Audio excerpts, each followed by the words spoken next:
Hello everyone. Today we're looking at February-March 2021 data analysis question. It's just one file and it shouldn't take us more than 15 to 20 minutes. It's for 25 max.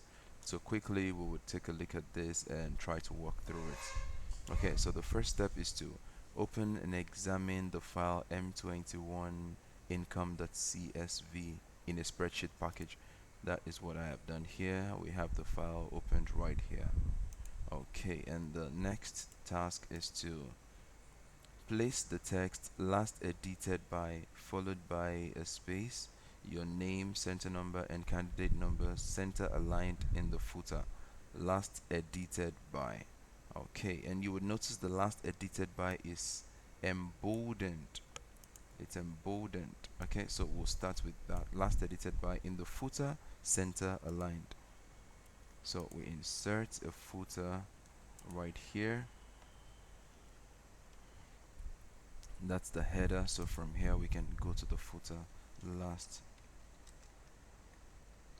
edited by space, your name, center number, and candidate number center aligned. Okay, the last edited by, we want it to be emboldened, so we can select that and make it bold.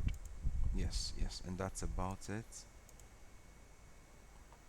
Center number, candidate number, center aligned. Okay, that's all. And it says to save the spreadsheet with the file name m21ocean underscore center number and candidate number. Okay, so having done that, we can exit. All right, it looks really good. So we're saving it as I can save that in the desktop. Oh, I can save it right here. M21 ocean underscore ngr underscore 111, and we'll save it as an Excel worksheet. All right. Okay, the next task says to delete rows 2 and 3 of the spreadsheet.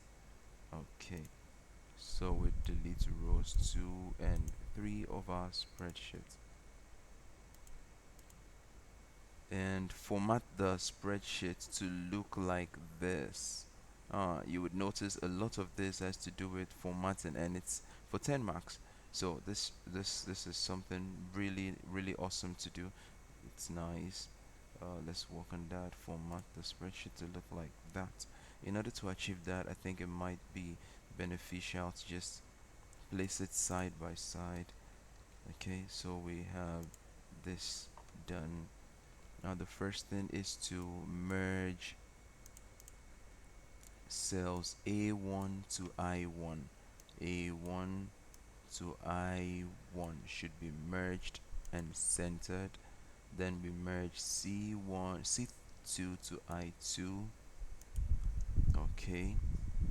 We merge A4 to A7, A8 to A12, A to A11, A8 to A11, A12 to A15, and we merge A16 to A19. Very good. All right. In addition to putting this in center, we also need to put it in the middle align, just to ensure we have it centered and in the middle. Okay, this is also merged. That's A21 and B21, merged but not centered. It is right aligned. It is right aligned right there. The same applies to A22 and B22, merged and right aligned. Okay, the months are also right aligned, including the total. Yes. Okay, you would notice this is emboldened. That is emboldened, and so are the totals. Okay, holding control, we can select multiple cells. These are also emboldened as well as this and this. Okay, now we can increase this. Okay, we need to increase the font size so that it's looking like that. 48. Yes, the question says 48 points, black text, yellow background. That's for row 1. So we can bring our yellow background in here. 48 points, yes, black text, yellow background, black text, yellow background, yes. And for this C3, okay, this looks big, but we're not. Okay, format the merged cells in row 2 and the merged cells between A4 and A19 to contain black 18 point text on a gray background. So row 2 and A4 to A19, black text 18 points on gray background. Okay, I can go with this shade of gray.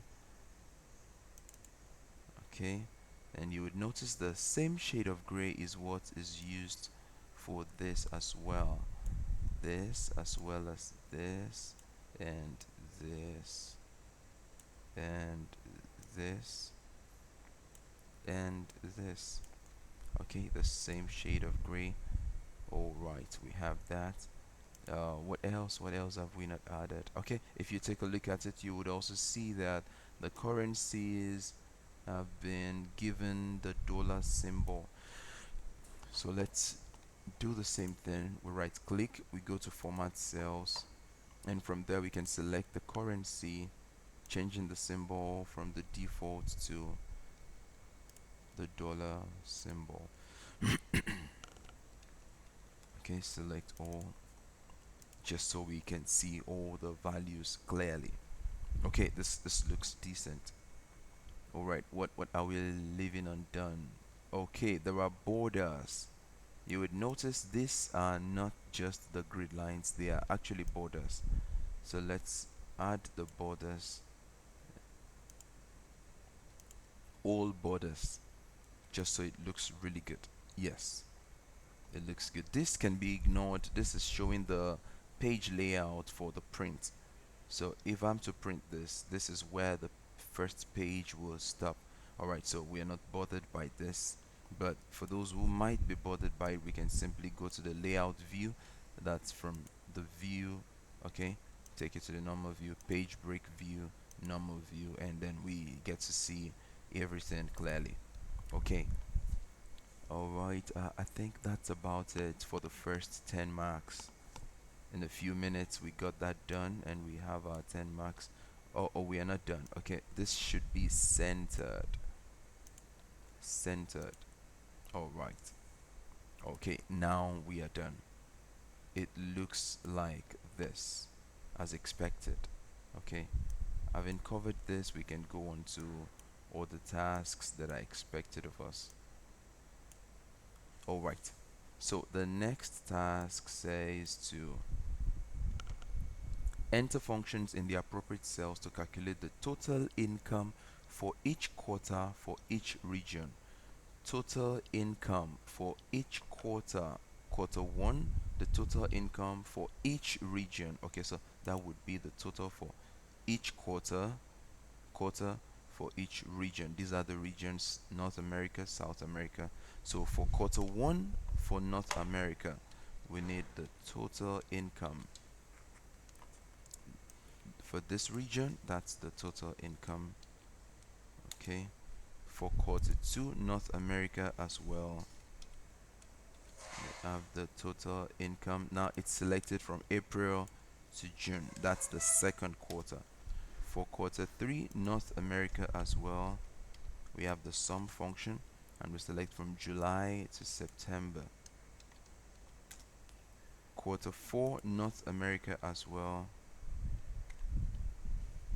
we have the sum function, and we select from October to December.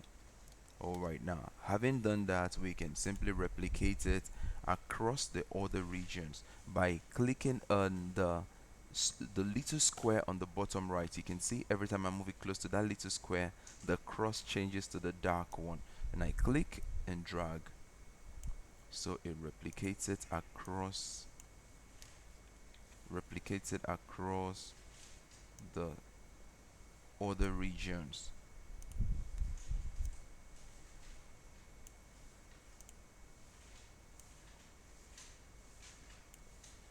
Okay, now that being done, we have completed question 14. Question 15. Enter functions in the appropriate cells in column I to calculate the total income for each month for each quarter. We just did for each region for each quarter. Now we're doing for each month for each quarter. Okay, so let's do for each month, then we do for each quarter. Okay, so for January, it is sum the total income for each month for January across the regions. We have that. Okay, yes, for each month for each quarter. So we do for the months, we do for the quarters. Okay, so we can basically take it all the way down and we have our values. Okay, but then we need to retain the shading, the feel. All right, that is done. Next, it says to enter formula in the appropriate cells to calculate the annual total income for each region. Annual total income for each region. Annual total for each region. Now here we need to be careful what we select because we have calculated for each quarter. Let us be careful not to select for the quarters again. Okay, so we are now selecting just for the months January to December, annual total for each region, the annual total for each region. All right, so yes, so we have for January, February, March, April, May, June, July, August, September, October, November, December, and we can replicate that across the regions. All right, and the next says enter functions in the appropriate cells to calculate the average of the quarterly total for each region. Average of the quarterly for each region. Okay, so there's the function called average that does that for the quarterly total for each region. So we select for the quarterly total for each region. Okay, these are the quarterly totals, and that. Okay, and we can also replicate that across the regions. Okay, and the last says apply appropriate formatting to cells containing numeric values. Yes, we have basically done that. That's adding the dollar sign and ensuring it is to two decimal places. Okay, save your spreadsheet, print the spreadsheet showing the formula, make sure the row and column headings are displayed, page orientation is landscape, content of all cells are fully visible and can be easily read. So landscape orientation, row and column headings are displayed, and it's showing the formula, not the values. So we click on the formula, tab, and here right under the formula auditing, we select that it shows the formulas. Okay, so the formulas are all visible now. We can select all to adjust this to ensure it's all visible. Okay, alright, so we go to our print preview, and from there we can change the orientation to landscape and also select such that the row and column headings are fully displayed right there. Okay, then we can go back to the page layout. We have 3 pages. We can make it 1 page if yes. Okay, so just move the slider to the right and we have a single page displayed. Alright, so that's about